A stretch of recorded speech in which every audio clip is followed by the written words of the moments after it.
tardes a todas y a todos, como toda la semana, pues les deseo que hayan pasado una muy buena semana, que estén muy bien, cada uno en sus casas, eh, y que estén pasando lo mejor posible toda esta situación, ¿no? Cualquier cosa, ustedes saben, yo estoy muy pendiente de todos ustedes, de cualquier necesidad, de cualquier problema que se vaya dando en la medida en que vamos avanzando con nuestras sesiones. Bueno, dicho esto, ya saben que eh, ahora, digamos, nuestro semestre se ha virtualizado, entonces tenemos que seguir adelantando los contenidos que teníamos previstos para nuestras clases, pero en este caso lo haremos de esta forma remota. Esta sesión y la sesión del próximo martes marcarán el final del segundo parcial, el cual pues será evaluado, como ya habíamos dicho, a partir de tareas y participación en los foros, con lo cual aquellos que todavía no hayan podido, no hayan tenido la posibilidad, la capacidad, el tiempo, lo que sea, de hacerlo, digamos, les he abierto la posibilidad de hacerlo. Son muy pocas personas, pero bueno, siempre hay algunos problemas añadidos y más en este tipo de situaciones, con lo cual tienen ahora mismo todos los foros con la capacidad de participar, tienen todas las tareas cargadas también y para aquellos que tienen las presentaciones de las lecturas, lo mismo. Sigan en el calendario que tenemos compartido en nuestro Drive y una vez digamos, establezcan cuáles son las fechas que tienen allá escritas, pues ustedes me van enviando las presentaciones. No hay un formato establecido o obligatorio, cada uno lo puede hacer de la manera en que mejor, digamos, en cada grupo se organicen. Ahora les sugería los videos, un video compartido pues, a través de cualquier plataforma de videollamada o de grabación de contenido colaborativa, porque quizás es el formato más sencillo que podemos tener en ese punto, pero cualquier formato es totalmente válido y ustedes deciden, ¿sí? La idea es que yo sepa, no se trata tanto de conocer qué formato es con el que trabajan, no si lo hacen de una manera más o menos correcta en el formato y tal, sino de que ustedes han leído el texto, lo han comprendido y han podido, digamos, sacar conclusiones y reflexionar, que quiere decir más que nada, no que me hagan un resumen, sino que ustedes mismos hagan un desarrollo crítico, muestren sus ideas sobre aquello que se está mostrando en el texto, ¿sí? Entonces, a partir de aquí, dicho esto, nuestra tarea es continuar con las sesiones. Seguramente la semana que viene les estaré avanzando una posible sesión sincrónica en la que todos estemos en vivo para poder también determinar, digo, la semana que viene les aviso para dentro de 2 semanas, para poder determinar también cuáles son o van a ser las condiciones de evaluación del último parcial. Ya saben que teníamos un trabajo final, veremos si eso se adapta a sus necesidades o si quizás sea mejor adaptar nuevos formatos de evaluación. Ya saben que la universidad pues mantiene la evaluación o como en otros lugares que se borra, pero en la Javeriana vamos a continuar teniendo una evaluación, digamos, al uso, sí, con números, con todas las categorías que trabajamos normalmente. Entonces, pues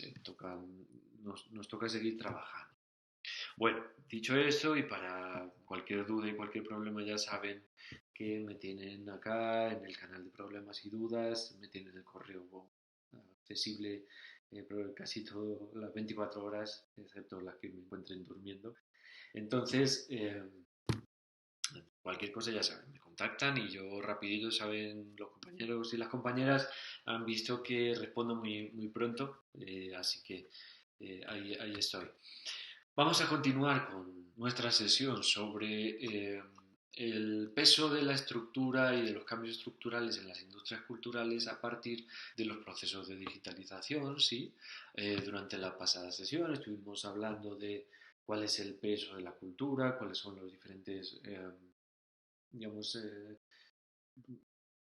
niveles en los cuales se puede establecer desde un punto de vista económico diferencias estructurales en torno al sector cultural, aquello que es mercado cultural y aquello que hace parte de las industrias culturales, cuáles son las cadenas de valor que configuran los procesos de industrialización de la cultura a los cuales estamos acostumbrados y qué otras industrias asociadas están, digamos, o dependen en gran medida de esos eslabones de la cadena. Habíamos hablado de la diferencia entre industria creativa e industria cultural y cuáles eran en ese punto aquellos problemas y aquellos beneficios que podría traer esta apuesta por una economía creativa, por esta famosa expresión de la economía naranja, que no me gusta para nada, pero que demuestra o digamos, devela una apuesta por la gestión de ciertos nichos que históricamente no habían sido productivos como elementos de acumulación de capital, es decir, de generación de beneficios e insumos. La idea es que hoy establezcamos características propias para los diferentes modelos del sector económico-cultural que configuran a estas diferentes modalidades y en que se diferencian, eh, para después pasar directamente a la explicación de cuáles han sido los cambios reales y específicos en,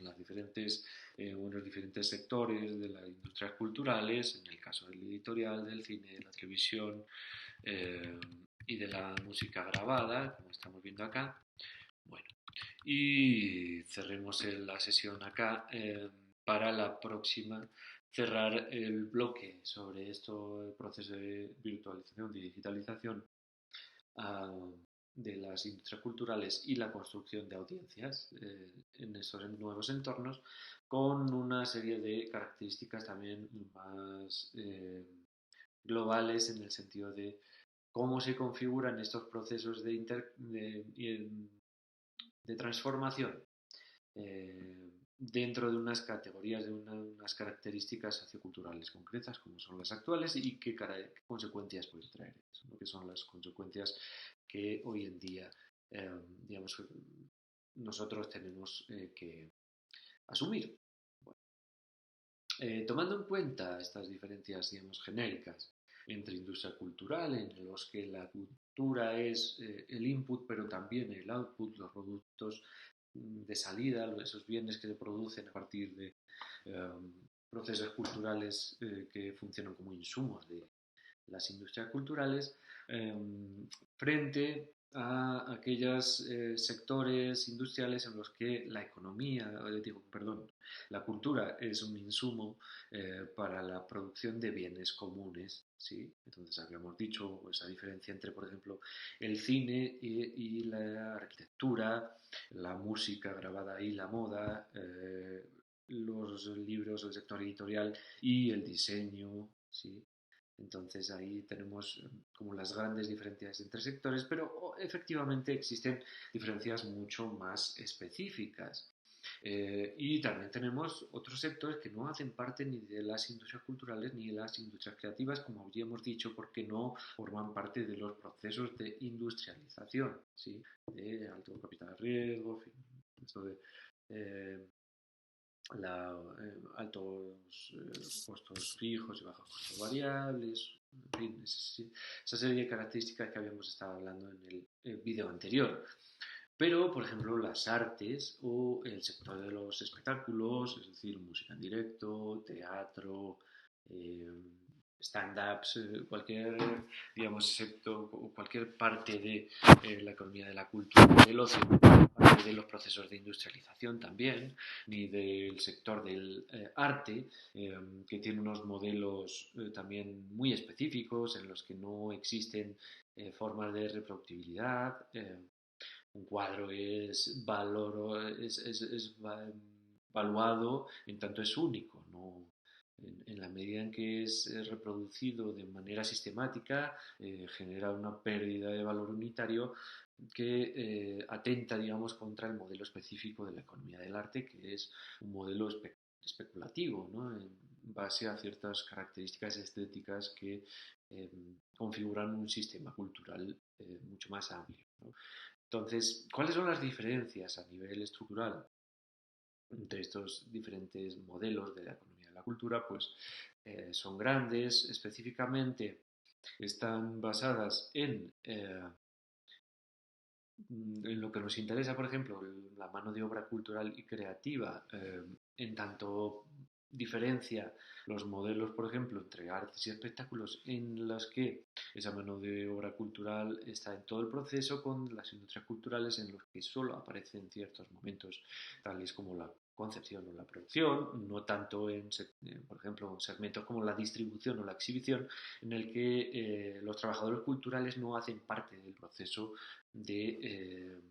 el consumo del producto, ¿sí? Y en las industrias creativas, obviamente, solo en la creación, porque aquellos que producen que los vestidos que son diseñados, ¿verdad? Desde un punto de vista de la industria de la moda, no son parte de la economía de la cultura. Eh, o aquellos que fabrican las casas, o aquellos que fabrican tazas con un diseño específico, en fin. Los costos de reproducción, sí, en los que, como habíamos dicho, las industrias culturales se especifican en torno a que tienen un costo de reproducción muy bajo, sí, el valor de reproducción, digamos, configura una economía de escala, en tanto cuantas más unidades se vendan, menor es el costo del producto. Y un coste de distribución en las industrias culturales también muy bajo en comparación con los diferentes sectores como arte, espectáculo o industrias creativas. Piensen, por ejemplo, en los costos de distribución de un cuadro de Picasso o de una obra de teatro de un continente a otro. Son costos de distribución muy altos. O con los costos de distribución de una casa que se va a construir en torno a un diseño específico. Son relativamente altos frente a los costos de distribución de una película, por ejemplo, unos costos muy bajos eh, en ese sentido. Habría unas características muy concretas como los temas de los derechos de autor que aparecen aquí un poquito ocultos porque tengo la burbuja acá configurada o el, digamos el consumo sin destrucción, como estamos diciendo, nosotros no podemos consumir, por ejemplo, un lápiz, ¿sí? Que acaba de consumirse finalmente cuando acabamos de gastarlo, o una obra de teatro que dura 2 horas, a las 2 horas se acaba y tiene un consumo, eh, digamos, definido, o en el mundo de las artes también el visionado de una escultura. En las industrias culturales no existe un consumo, al revés, existe un consumo sin destrucción, precisamente porque podemos reproducir el contenido tantas veces como queramos. La tendencia, en todo caso, como estábamos viendo acá, es a establecer, y en lo que nos interesa a nosotros, están los sectores sobre todo, servicios globales en el caso de las industrias culturales y un crecimiento y establecimiento del tema en la agenda mediática y política dentro de las industrias creativas muy de la mano de las propias industrias culturales, como una especie de complementariedad de el peso de la cultura dentro de los diferentes estados. Como hemos dicho, y hablaremos de esto en el último de las sesiones, es decir, la de la próxima semana, los procesos de convergencia configuran condiciones específicas para que las industrias culturales que han sido inmersas ya de una manera total o totalizante en el proceso de digitalización de contenidos y oferta de sus productos y de sus bienes, eh, confluyen en la idea de una globalización de los servicios a partir de una, digamos, característica de eficiencia en torno a la oferta y la accesibilidad a mayor número de contenidos. Ahora ya hemos dicho que esa es una afirmación tanto naif o simplista, en la medida en que también se configuran ciertas características negativas como la pérdida de tejidos culturales o tejidos de industrias culturales locales, culturas propias y diversidad y pluralismo. Como digo, profundizaremos un poquito más en la próxima sesión. Ahora, existen muchas configuraciones de qué es o no es industria creativa, más allá de las propias industrias culturales, y en esta medida, digamos que existen solo para nombrarlo y para que ustedes conozcan diferentes escalas o diferentes taxonomías que miden qué es o no es parte de esta economía. Ahora bien, en torno a las industrias culturales y en los cambios que se definen en el proceso de digitalización de las mismas, en un primer momento, sobre todo definido por un entorno de crisis, sobre todo en el acceso a procesos de capitalización, ¿sí? Eh, Hoy en día ya mucho más asentados en torno a un modelo de industria basado en la globalización de los servicios, como hemos dicho, a partir de los procesos de convergencia digital. Bueno, vamos a ver ciertos ejemplos de cuáles han sido las transformaciones y cómo se configuran las nuevas condiciones de consumo por parte de las audiencias de algunos sectores en concreto, eh, como por ejemplo el primero de ellos, el sector del cine, como ya habíamos hablado, digamos que por eso lo voy a hacer de una manera mucho más sencilla. Bueno, aquí ven por ejemplo el cuadro de las películas con mayor recaudación a nivel mundial en dólares, ¿sí? Americanos, de la historia.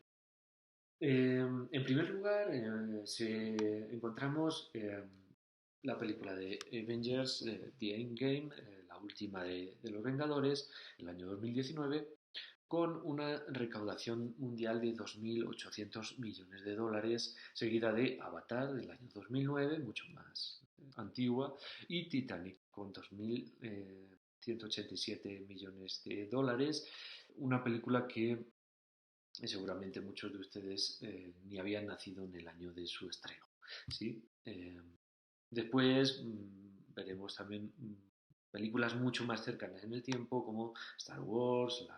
la primera entrega de la nueva saga, la anterior de los Vengadores, Jurassic World, El Rey León nueva del año 2019, Los Vengadores del 2012, la séptima entrega de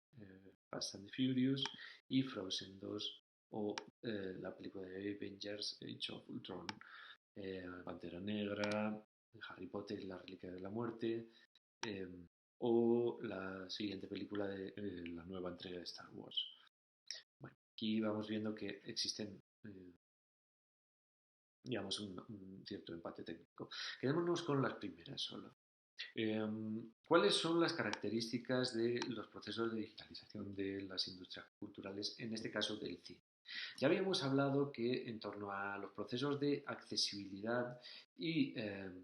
hablaremos en la próxima sesión, un cambio en los modelos de gestión de la economía del ocio,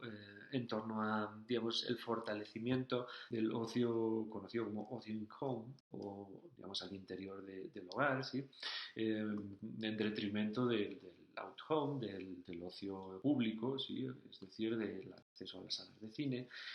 Todas las plataformas de OTT y los servicios de vídeo bajo demanda han producido que se fortalezca precisamente el consumo de contenidos audiovisuales dentro de la propia casa. Ese fortalecimiento ha ido acompañado de procesos de digitalización, como hemos dicho, que necesitan de una inversión de capital fuerte en la medida de adaptar modelos, digamos, de la industria a las nuevas formas de producción, exhibición y consumo. Y esos procesos también han ido acompañados de una transformación de los costos de producción y distribución de las películas tal y como las teníamos concebidas anteriormente. Como decíamos antes, los costos de distribución pues, digamos, generaban un porcentaje importante de los costos totales de la producción de una película, de ese primer rollo de película, también los costos físicos de producir esa película, la película era cara, eh, no podía más gastarse, tenía que haber una serie de escenas muy bien distribuidas, muy bien planificadas y rodadas para no tener que rodarlas muchas veces. Y digamos eso influía en la talla final, ¿sí? de la inversión de las películas. Hoy en día esos modelos cambian y la inversión, digamos, se distribuye de una manera distinta, apostándole mucho más también a, por ejemplo, la inversión en CGI o efectos especiales, ¿no? Eh, aprovechando esos recortes en los modelos de distribución que hoy en día pues, se hacen a través de servidores FTP y es mucho más barato y mucho más sencillo el acceder a los propios contenidos. Eh, esas transformaciones, a la vez de procesos de concentración dentro de del propio sector de la industria cinematográfica, a partir de la incapacidad de muchas de las empresas de hacer frente a las nuevas condiciones de la digitalización, precisamente las empresas con mejor o con un papel predominante en el mercado o en el sector compran y digamos que concentran en gran medida o en mayor medida de lo que ya estaba, de manera tanto vertical como horizontal como múltiple. Es decir, concentración horizontal quiere decir que una productora de cine compra otra productora de cine. Piensen, por ejemplo, en el caso de Marvel Studios y Walt Disney Pictures o Walt Disney Pictures y Lucasfilms. ¿Sí? Eso es un modelo de concentración horizontal. Modelo de concentración vertical es cuando una productora compra una distribuidora o una exhibidora en la medida en que eso le ayuda a abaratar costos también dentro de la propia, de lo que estábamos hablando, la distribución de los eslabones de la cadena de valor. Al yo tener, digamos, ser propietario de los diferentes eslabones, puedo abaratar mucho más los costos porque no tengo que pagar a terceros en ese proceso de, digamos, desde la producción hasta el momento del consumo. El caso, por ejemplo, de Walt Disney Pictures y Buenavista, sí que es la distribuidora de, en este caso, Walt Disney. Bueno, y una concentración múltiple es aquella que una productora de televisión compra un canal de, perdón, una productora de cine compra un canal de televisión, un canal de radio y un periódico, ¿sí? Pónganse en el caso, por ejemplo, de una productora, vamos a salir de Estados Unidos, española, como puede ser una productora, un grupo multimedia, como el Grupo Planeta, en el que pues hacen parte Antena 3 de televisión, pero también tenía capital en el periódico de La Razón o tenía capital en diferentes productoras de cine, como de Agustín, y el sector editorial, obviamente, como el Grupo Planeta o de Agustín. Bueno, esos son los diferentes tipos de concentración que puede haber y en este caso la concentración vertical y la concentración horizontal configuran un espacio en el que, como vemos, una de las primeras conclusiones es que las grandes productoras y distribuidoras, que son las mismas al final, configuran la mayor parte de los beneficios del sector. Marvel Studios, que en este caso pertenece a Walt Disney Pictures, Walt Disney es la distribuidora, pero también la productora y también es la exhibidora en muchos casos. Entonces, 23 Fox, Universal, ¿sí? Y tendríamos que bajar hasta el puesto número 15 para encontrar a Warner Bros., que sería otra de los grandes, grandes majors, y Sony Columbia. Ahí tendríamos a las 5 grandes majors y para salir de acá tendríamos que irnos a el puesto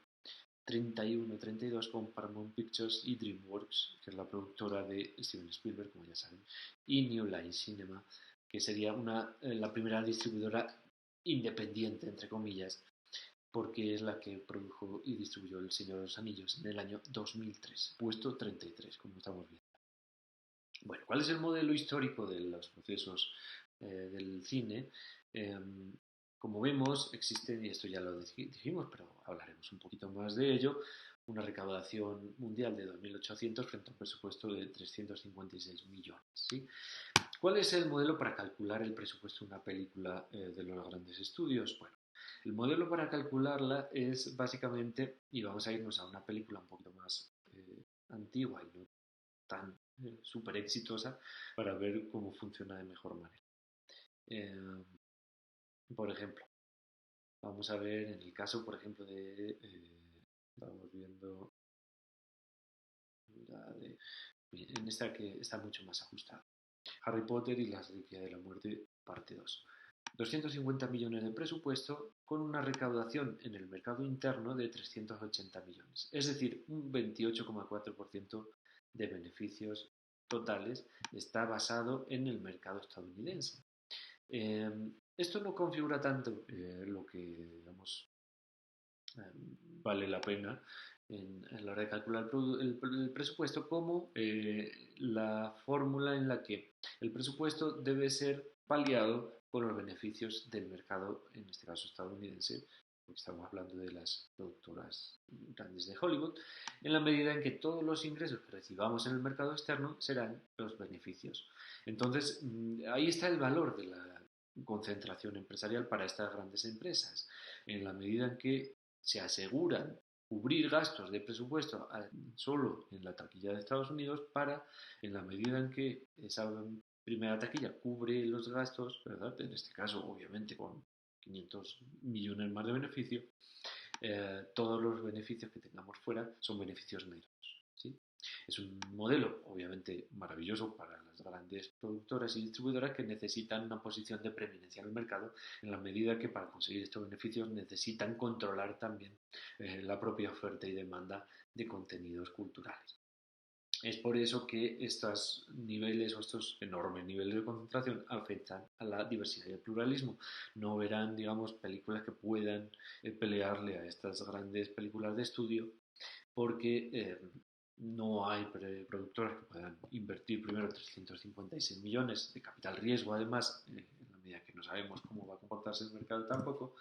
pero sobre todo porque estas productoras no van a permitir. ¿Sí? El caso de Los Vengadores, en la medida en que es una serie que proviene de los estudios Marvel, acuérdense que los grandes primeros éxitos de Marvel vienen de la mano de Sony con las primeras películas de Spider-Man en el principio de los 2000 y digamos que ese gran éxito marca la compra de Marvel Studios por parte de Walt Disney para asociarse en la producción de los diferentes eh, nuevos títulos que tienen como marca a Marvel. En el caso de Lucasfilms, lo mismo, ¿verdad? Y así podríamos ver con las diferentes adquisiciones de estas grandes empresas. No vamos a detenernos mucho más en esto. Vamos a pasar al sector editorial en la medida en que eh, ha generado una serie de transformaciones. Ustedes pueden acceder a estos datos más adelante en la presentación. No hace falta que yo les eh, vaya presentando. Estas nuevas formas, digamos, de digitalización de la industria del sector editorial marcan, como digo, una nueva distribución de los costos y beneficios en la medida en que todos los gastos que estaban generados en impresión y distribución desaparecen en los procesos de editorial o de digitalización del sector editorial para pasar a una nueva distribución en la que el gran beneficiado es el propio editor, es decir, las grandes empresas editoras que marcan además unos procesos de concentración tan grandes como los que vemos acá, en torno a sobre todo pues gigantes de la industria como Penguin Random House, Hachette, el Grupo Planeta. Bueno, eh, Amazon en el año 2014 vendió el 65% de los ebooks vendidos en Estados Unidos, seguidos por Apple y CNN, y en el Reino Unido se estima que el 95%. Estamos hablando del año 2014. Eh, Piensen si esas cifras no son hoy más profundas todavía. El éxito de Amazon como editorial, no como distribuidora de productos, que también es otro sector, digamos, que no tiene que ver con la industria cultural, tiene que ver con la capacidad de anticipación y la concentración también del modelo, ¿sí? En la medida en que gestiona lo que hablamos de las propias OTTs o de la industria de la cinematografía. Una ilusión de mayor capacidad de acceso a contenidos a partir de la concentración del propio sector. Si lo pensamos, Amazon Kindle, ¿sí? El primer Amazon que sale, eh, cuenta con muy pocas, pues estamos hablando de ebooks, ¿no? Muy pocos formatos de lectura, entre los cuales no contaba obviamente con PDF o con EPUB o HTML, que son los formatos abiertos, ¿sí? Solo texto plano, Movie Pocket y el formato propio de Kindle. Teniendo una posición preeminente en el mercado, yo saco mis lectores digitales, mis e-readers, ¿no? Mis e-books,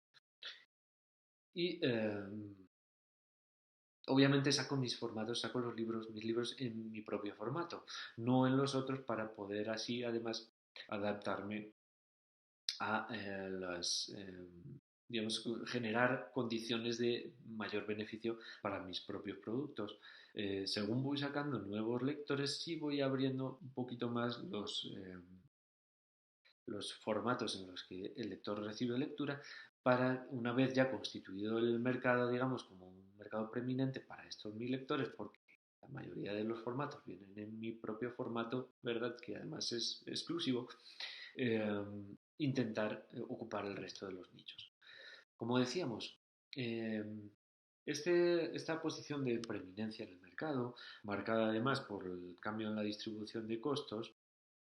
a partir de ese gran beneficio del sector editorial, como estamos diciendo, el vendedor, o sea, la impresión y distribución desaparecen, porque es básicamente gratuita, está solo en el alojamiento de los servidores, que hacen parte del pago de los servicios editoriales, y el vendedor, que obviamente también eh, digamos, retrae los beneficios a partir de las ventas de un 50% a un 28%, porque también retraen los propios gastos, ¿no? Las ventas digitales no necesitan de electricidad, sí, pero no de alquiler de espacios, de servicios de electricidad, agua, etcétera, de pago a trabajadores, digamos, físicos allá en la propia tienda. En fin, las librerías son mucho más caras que las estanterías digitales. Y el autor y la editorial sí aumentan en torno a la distribución de beneficios. ¿Sí? Piensen, por ejemplo, para cómo se distribuían los costos, eh, en torno a un libro de tapadura que valiera $26, ¿sí? A la editorial se le pagaba $13, la mitad, ¿sí? Al vendedor. Eh, y por ejemplo, royalties se iban $3,90, impresión se iban 3,25, diseño 0,80 y marketing 1, con un beneficio más o menos medio de $4. Piensen, por ejemplo, para un ebook de $13, en torno a una distribución en los que $9 se les paga a los vendedores, unos royalties también parecidos de 2,27 a 3,25, pero eliminando gastos de impresión, almacenamiento, envío, etcétera, con un beneficio medio de $4,50 a $5,50, mucho mayor que el propio beneficio que se tenía con un libro que valía el doble en tapadura. En ese sentido, la propia capacidad de accesibilidad a contenidos diversos, tal y como hemos estado hablando, que funcionan las propias redes, eh, nos plantea de nuevo la problemática de la pérdida de diversidad y pluralismo, en la medida en que hoy en día dependemos de un gran gigante como es Amazon para la distribución y el consumo editorial en general. En el sector de la música estaríamos hablando también de unas transformaciones que van cargadas en la medida en que el modelo Napster, que en un principio fue condenado por parte de la industria, es decir, además condenado judicialmente, Napster es inhabilitado por el Tribunal de Estados Unidos, eh, pero digamos que el modelo de escucha bajo demanda en torno a la carga en servidores de esas música, obviamente no de manera colaborativa, tal y como estaba pensado Napster, como un peer-to-server, ¿no? Sino que es un modelo bajo demanda y suscripción, nos muestra, digamos, cómo ha ido cambiando la distribución también de los costos y de los beneficios en torno a la propia industria. Piensen en este cuadro en la medida que nos habla de la evolución de la generación de beneficios en música grabada en Estados Unidos desde la aparición del 8 pistas, que son esos casetes gordos que había para los... Si han visto That 70 Shows, por ejemplo, la serie, escucharon hablar de los 8 pistas. Los vinilos a partir de los años 70 también, y sobre todo un pico a finales de los años 70, con casi $55 per cápita, ¿verdad? Para empezar a caer con la aparición del mercado de los cassettes, hasta llegar a un pico de $63. A mediados de los 80 empieza a caer con la aparición y distribución masiva de los CDs, con un pico también en torno a los $69, finales de los 90, principios de los 2000, y $71 en la industria del vídeo musical,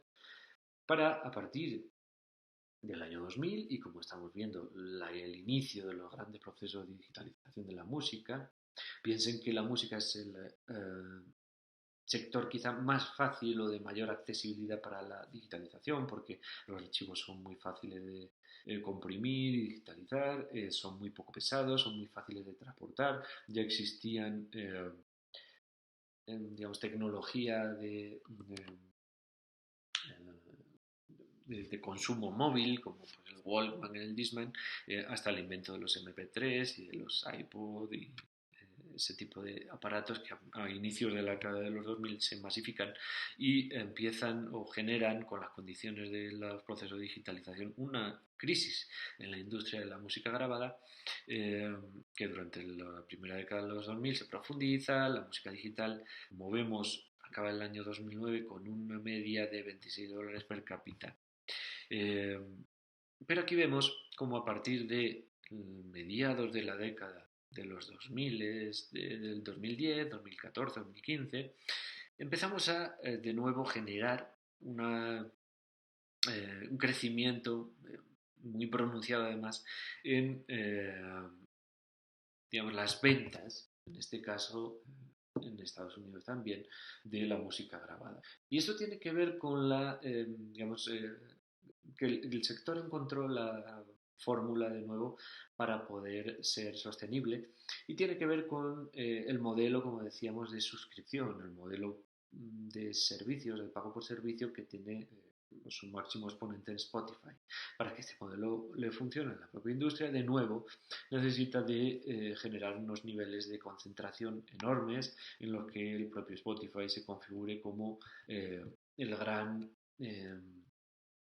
contenedor de un número de horas de música tan grande y digamos, de un porcentaje de la industria tan enorme, que sea capaz de ofrecer a todos los usuarios de manera global,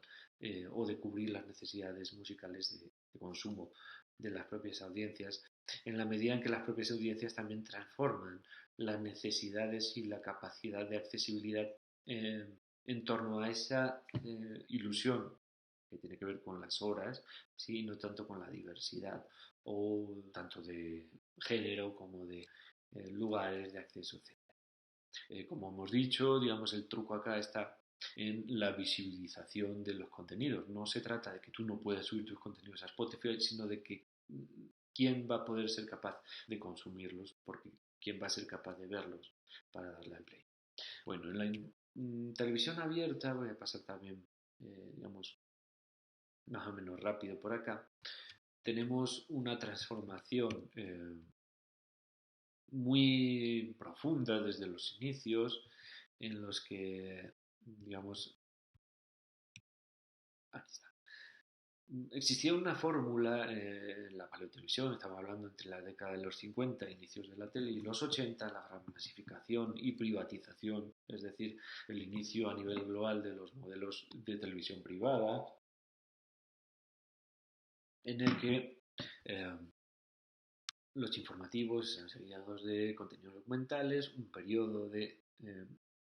ausencia de emisión, un contenido infantil, normalmente en hora de tarde, después de la salida del colegio,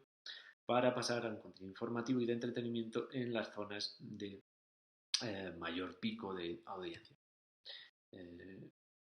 Los modelos de neotelevisión, como estamos diciendo, que conviven con la paleotelevisión en los 80 y los 90,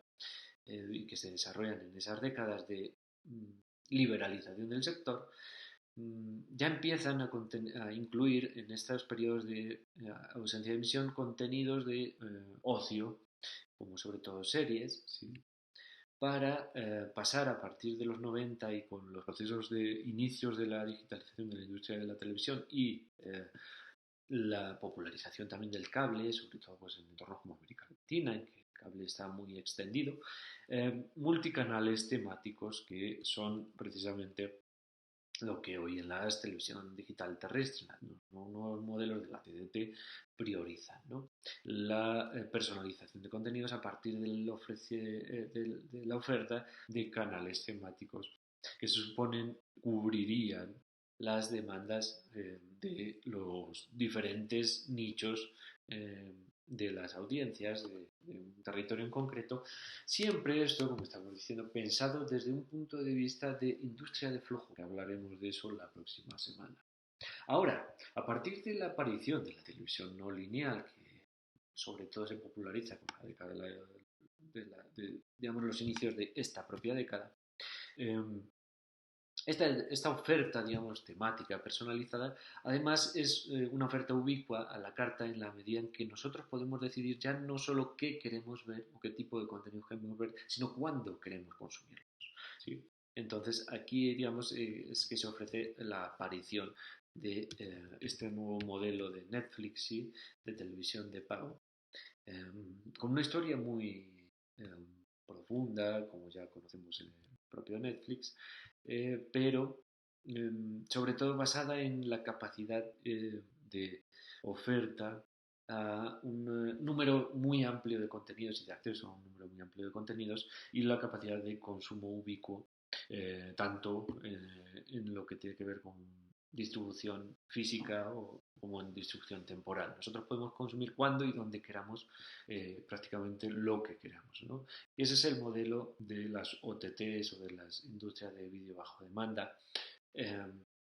para lo cual de nuevo necesitan generar condiciones de ventaja en el mercado que están marcadas por unos procesos de concentración y convergencia, que son dos cosas distintas pero complementarias en la medida de lo posible para estas grandes industrias, que atentan de nuevo contra procesos de diversidad y pluralismo. Vemos que todas las industrias, digamos, han ido sacrificando ciertas condiciones de servicio público que se le asumían a las industrias culturales para favorecer condiciones de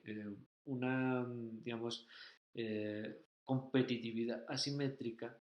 en la medida en que se pierden actores dentro del propio mercado para ganar capacidad de acceso y consumo.